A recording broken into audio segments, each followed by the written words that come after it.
Yo diría que una de las cosas fundamentales que plantea es que no hay nada excepcional de la reproducción y está protegida por múltiples derechos humanos, un fundamental siendo la autonomía reproductiva, que en esta sentencia la Corte deriva de una interpretación tanto de la libertad en sentido amplio como la vida privada. Entonces, me parece que a pesar de que es una sentencia específicamente para el caso de fertilización in vitro, al hablar de autonomía reproductiva y la manera en la que aborda la vida privada, nos lleva a pensar que la reproducción, como muchos otros ámbitos de la vida, está protegida por derechos humanos. Y basta preguntarnos para qué sirve la libertad, basta preguntarnos cosas tan básicas como esa para llegar a la conclusión de que sirve, por ejemplo, para decidir sobre nuestros cuerpos, sirve para decidir sobre nuestra maternidad, sobre nuestra paternidad, sirve para llevar la vida que queremos llevar. Entonces esa parte me parece muy buena. ¿Qué impacto tiene o va a tener la sentencia en su aplicación en derecho, en prácticas médicas, en legislación? A ver, voy a hablar de la parte jurídica porque no sé cómo se va a incorporar en otros espacios. O sea, alguien lo mencionó, ¿no? Creo que una cosa fundamental es recordar que el mismo derecho es una construcción social, lo que implica que es algo que se usa o no se usa. Nosotros hacemos del derecho lo que nosotros queremos hacer del derecho. Entonces la pregunta va a ser, ¿quién va a incorporar este fallo? Creo que en el caso de México es muy probable que la Suprema Corte lo incorpore o lo empiece a incorporar en su razonamiento, sobre todo porque creo que fortalece una línea argumentativa que ya lleva desplegando la Corte en varias sentencias, tanto en la parte de la libertad reproductiva como en la parte especialmente de considerar que la vida prenatal no es una persona. O sea, nuestra Suprema Corte ya tiene ese precedente en la acción 146-2008.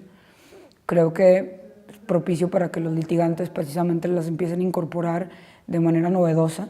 Insisto, a pesar de que es una sentencia para la fertilización in vitro, uno puede cazar múltiples fragmentos protegidos por la lógica en la que argumenta esta Corte para llevarlos al caso del aborto, para llevarlos al caso de otras maneras de ejercer los derechos relacionados con la maternidad o paternidad. Entonces,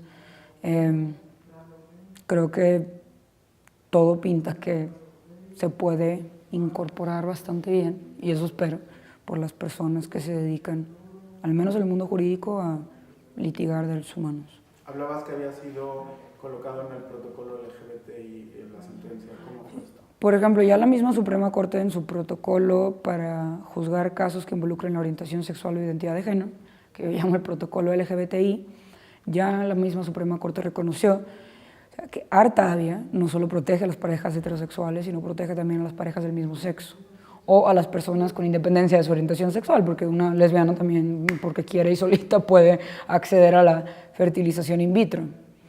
Incluso la misma Corte lleva el argumento más allá y lo extiende a gestación subrogada y o cualquier otra tecnología de aparatos y o jurídica que lleguemos a inventar como medio para llegar a la maternidad o paternidad. Entonces, de hecho, ya ha habido esta incorporación por parte de la Corte, al menos en el tema LGBT. En tu trabajo, ¿cómo vas a integrar los argumentos de la sentencia? Pues,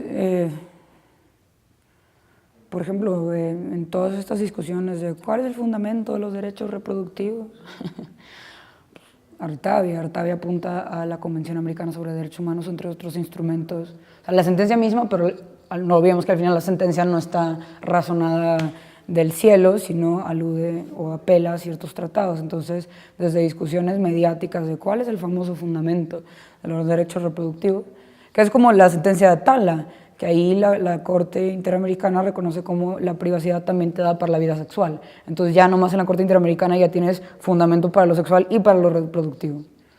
Entonces desde posts en la discusión pública hasta sentencia, bueno, yo no hago sentencias, demandas, etcétera.